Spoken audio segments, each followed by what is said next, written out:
Hello. আজ শ্রাবণ মাসের প্রথম সোমবার। সকাল থেকে এত বৃষ্টি হচ্ছে, বৃষ্টিটা কমছেই না। ভেবেছিলাম খুব তাড়াতাড়ি করে রেডি হয়ে মন্দিরে যাব। আমার বাড়ির ওইখানে যে মন্দিরটি আছে, তোমরা সকলেই চেনো, নন্দীধাম। কিন্তু এই বৃষ্টিটা আর কমলেও না, আমার আর যাওয়া হয়েও উঠল না। বৃষ্টি হওয়ার কারণে সব কাজ লেট হয়ে গিয়েছে।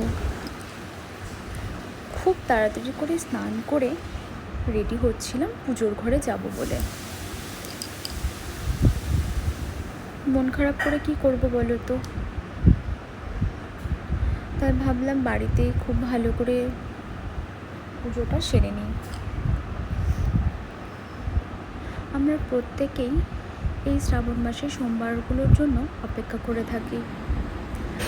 আমরা রেগুলারই কিন্তু ঠাকুরকে পুজো করি, বাবার মাথায় জল ঢালি, কিন্তু এই শ্রাবণ মাসের সোমবারগুলো না একটা অন্যরকম, জানি না কেন।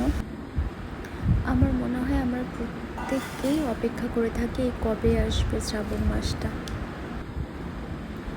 যেহেতু মন্দিরটা হওয়ার পর থেকেই প্রতিবারই যাই, তো এবারে যেতে পারলাম না জন্য মনটা একটু খারাপ। কি করব, আমি বাড়ি থেকে ঠাকুরকে প্রণাম করে নিয়েছি।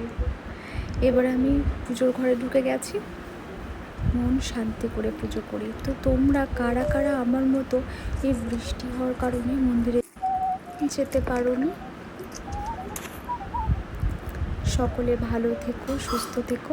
আবারও কোনো একটা ছোট্ট ব্লগ নিয়ে তোমাদের সামনে চলে আসবো। আজকের মতো এইটুকুই। টাটা।